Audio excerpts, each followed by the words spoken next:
And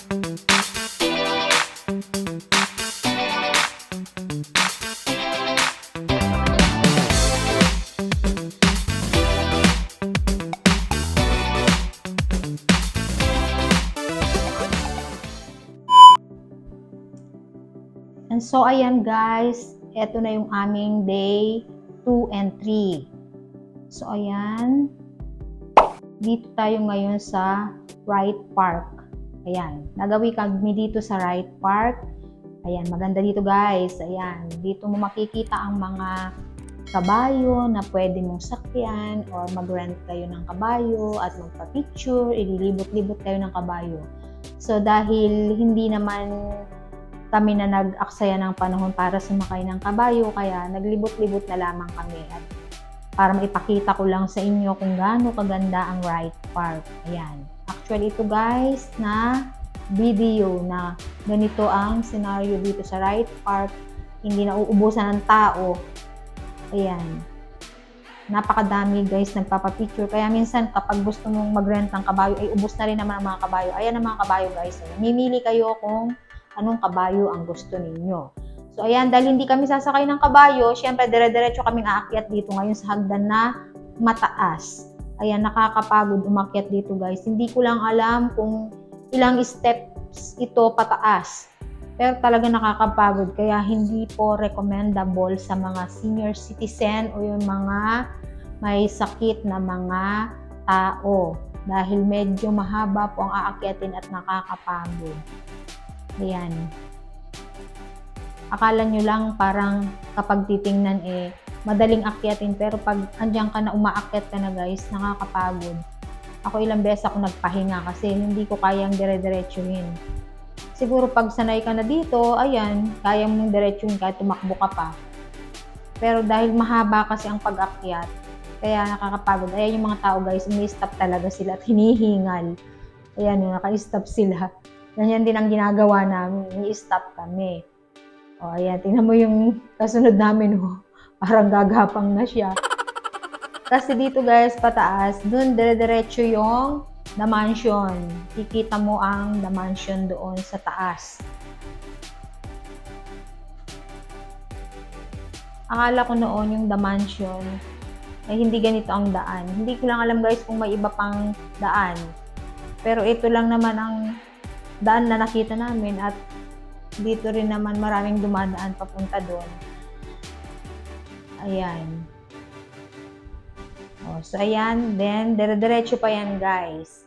Hanggang doon sa dulo. Dito naman hindi na siya paakyat. Medyo dire-diretso na yung daan. Ang The Mansion pala ay nasa taas. Mataas pala siya, kaya talagang ipon kayo ng energy kapag gusto nyong umakyat ng Baguio City. Hindi po easy ang pag-akyat dito. Medyo magbubuhos kayo ng konting lakas. Ayan guys, tingnan nyo, ang ganda dito. Ayan. Dito pwede na kayo mag-picture taking, magpahinga. Kasi after na umakyat kayo ng hagdan, ito naman ang destination na makikita nyo. Ang ganda-ganda. And then, dire-diretso na. Kasi sa dulo niyan, andun ang The Mansion. Ayan, daming tao. Hindi ko lang alam kung anong panahon dito ang walang tao. Siguro hindi ito nawawalan. Kaya, imagine guys, nung pandemic, gaano kaya katahimik ang Baguio. Siyempre, walang gumagala. Kasi kapag hindi talaga tayo nasa panahon ng mga ganong panahon ng pandemic, talagang matao dito. Sa bagay, kahit saan naman, kahit saang tourist spot ng Pilipinas, matao. Pero kasi ang Baguio talagang sikat. Tsaka maganda nga kasi, masarap ang klima dito. Ayan, dire-diretso guys. Ilang kilometro pa ang lalakarin bago makarating dun sa pinakadulo ng The Mansion. At ang gagawin lang naman dun guys, sa dulo, ay magpapa-picture taking lang din. Ayan, kung kumukuha kayo ng video. Kasi bawal naman pumasok sa mansion, sa The Mansion. Talagang may harang lang na hanggang doon lang ang mga tao. Hindi pwedeng lumampas doon. At syempre maraming guard. Nagbabantay sila. Oh, yan. Ang ganda-ganda guys. O, parang ibang bansa. The Mansion. Yan. Talaga nakakahingal guys. Hindi ka naman pwedeng magdala ng sasakyan. Kasi saan mo naman dito padadaanin? Talagang lakad-lakad ang mangyayari. O, tingnan nyo guys. O, ayun lang yung mansion. Napakalayo pa. Akala ko naman guys, pwedeng lumapit doon. Hindi pala. Dito ka lang pala sa napakalayo pa. Tatanawin mo lang pala talaga siya.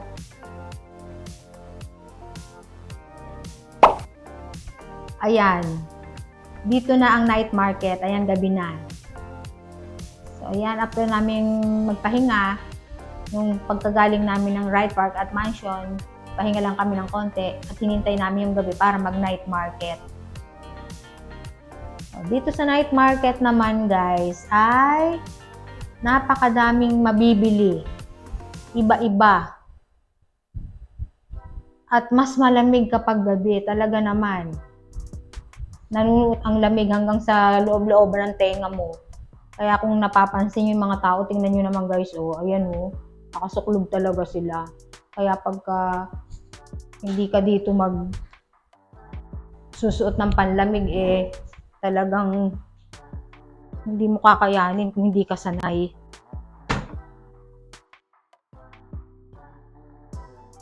Siyempre, namili na rin kami ng gusto naming mabili, yung pang souvenir, pasalubong, ayan. Mahaba din ito guys. Kung lalakarin mo rin, dulo sa dulo ang haba. Dito lang ito sa harap ng Bornham.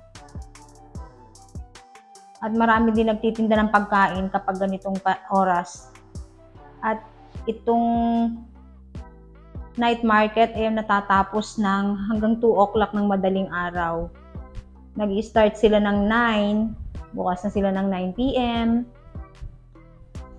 Kasi pagka umaga wala ka makikita dito nagtitinda. Sila talaga siguro yung panggabi naman. Kasi syempre kapag umaga, mga sasakyan naman ang dadaan dito, kaya bawal sila. Kasi nasa kalsada lang ito guys. Nasa daan talaga. Yan, sari-sari. Para ka ding nasa Divisoria o. Malamig nga lang ang panahon dito. O, tingnan nyo guys, oh. Kanina pa kami lumalakad kasi napakahaba. Marami talagang nagtitinda. At saka mura. Murang-mura dito ang mga paninda. Kaya talaga kapag aakyat ng Baguio, sulitin mo na. Para ma-enjoy mo talaga. O, diba guys? O, may mga ukay-ukay, may mga bago, may pagkain, may mga souvenir, kung ano-anong mabibili mo talaga iba-iba. Kaya syempre, kapag pupunta kayo dito, dapat may pera kayo kasi hindi rin ninyo mai-enjoy kapag wala kayong dalang pera. Yun po ang katotohanan sa pamamasyal sa kahit saang lugar naman. Kami naman ang binili lang namin dito ay nakakita kami ng wallet, nakakita kami ng ref magnet, nakakita kami ng mga jacket, mga panlamig, ayan, mga jogging pants, bag. Ayun lang ang mga nabili naman namin kasi yun lang ang gusto naming bilhin.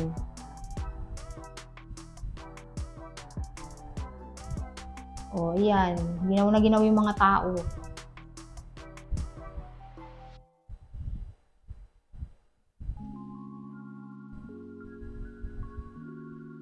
Nakakapagod din ang paglalakad dito kasi ang haba nga. Kasi hindi mo naman pwedeng hindi puntahan yung dulo, baka kung ano pang paninda nandun.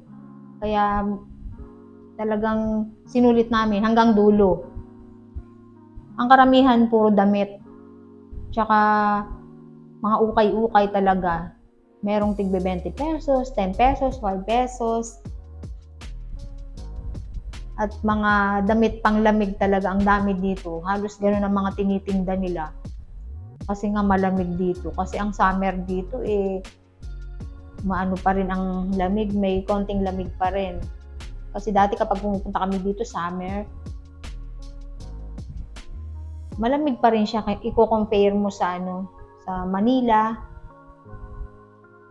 talagang malamig.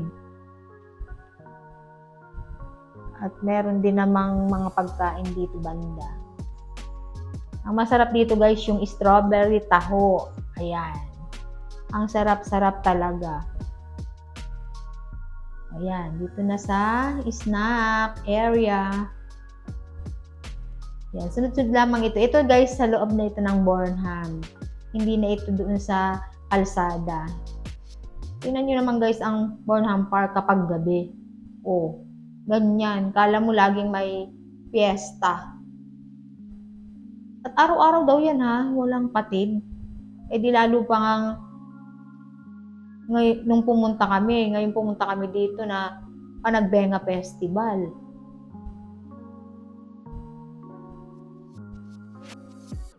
Ayan, sari-sari. Kaya lang dito guys, ang napansin ko lang, medyo mahal ang bilihin sa mga snack. Kung mura dun sa mga damit, mga sapatos, dito naman ang mahal. Ang mahal ng mga pagkain dito sa loob. Kasi yung isang maliit lang na mineral water na bote, 50 pesos yun guys. Imagine yung tig 15 pesos lang na mineral water sa supermarket. Dito ay 50 pesos. Lahat dito mahal ang pagkain. Kaya lang hindi mo naman din matitiis na hindi ka bumili ng makakain. Kasi magugutom ka sa paglalakad. Talagang mahal guys ang pagkain. Yun lang ang napansin ko. Pati inumin.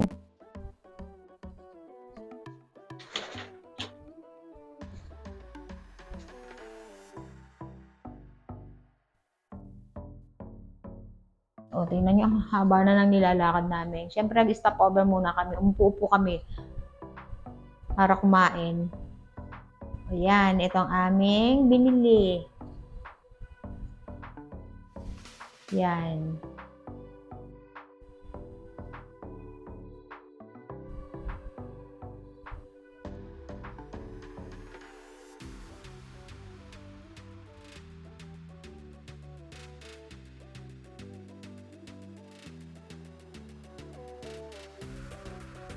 Ito naman, mangga na may bagoong. O, di ba guys, o.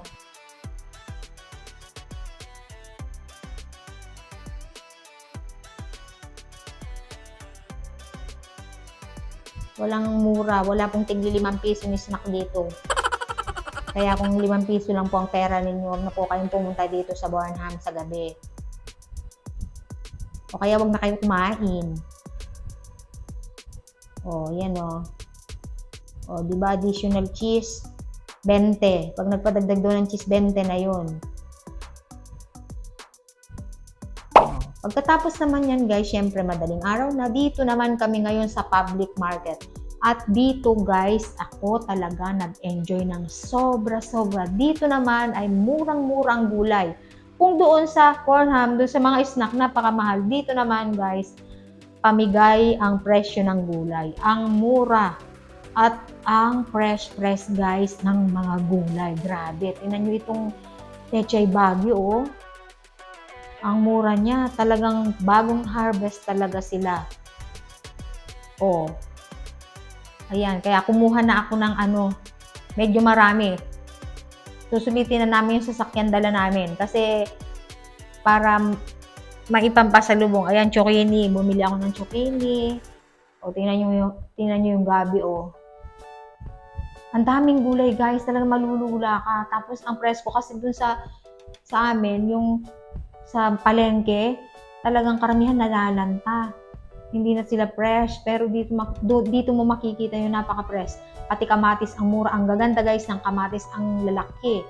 Tsaka bagong pitas. Oh, tingnan nyo guys, oh. Yan, bili na ako ng kamatis kasi bagong harvest tong kamatis nila. Pwedeng mamili. At pumili na ako ng lemon. Dito guys, ang lemon ay puro green. Sabi ko, ayoko po ng green. Yung yellow po ang bigay nyo sa akin. Sabi nung nagtitinda, bagong pitas daw yun. Kasi yung yellow daw ay hinog naman na daw pala yun na lemon. So, ibig sabihin guys, ang lemon pala kapag hilaw, green din naman, parang kalamansi. Eh, hindi ko talaga alam yun. At least may natutunan ako dito. Kala ko naman yung lemon kapag ibinunga, yellow na siya. Ay, talaga naman, ropor po. Bobo talaga sa ropor. Akala ko talaga, ang lemon, kulay yellow na kapag ibinunga. Oo nga naman, ano, saan ba mag-uumpisa ang hinog? Eh, di sa green, ay mag-uumpisa ang yellow, di sa green.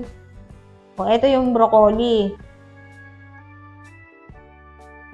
O, ngayon, dito naman kami bumanda sa mga pampasalubong. Pasalubong na, ayan. Sari-saring pasalubong. Ay, dito naman guys, medyo mahal na.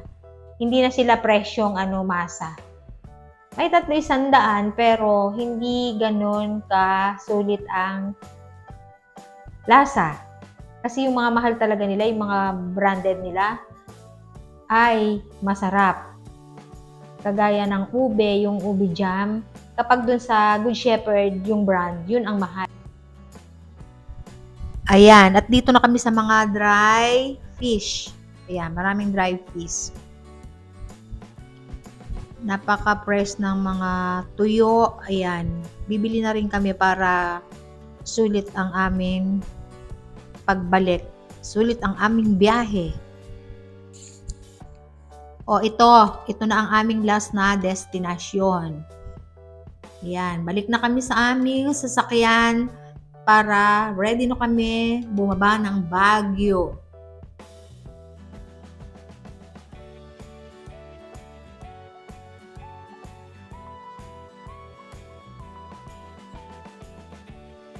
So, ayan guys, eto na yung aming last day ng trip to Baguio. So, ayan, pabalik na kami ngayon, pababa na kami.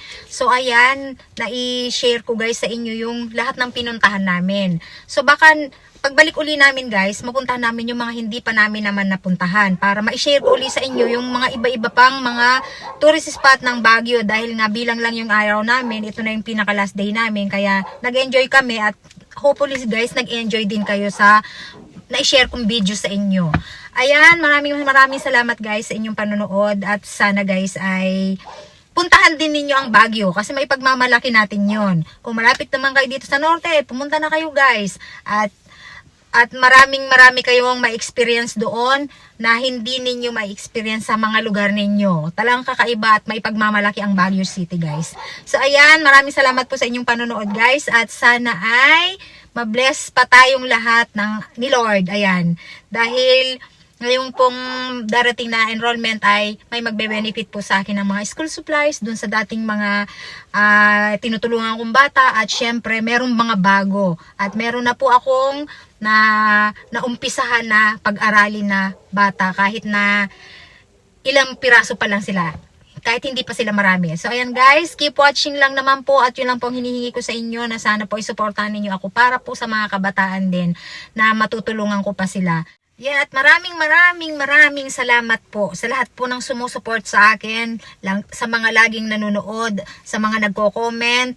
Marami pong salamat sa inyo at hindi po kayo nagsasawa at lahat po ng tulong ninyo ay naibabalik ko po sa mga kabataan. Yun lang po kasi ang pangarap ko, makatulong po sa mga kabataan na gusto kong tulungan, na kailangan matulungan. So ayan, thank you sa inyong lahat at God bless at sana po ay nasa mabuti kayong kalagayan lahat at maraming biyaya ang dumating sa inyo.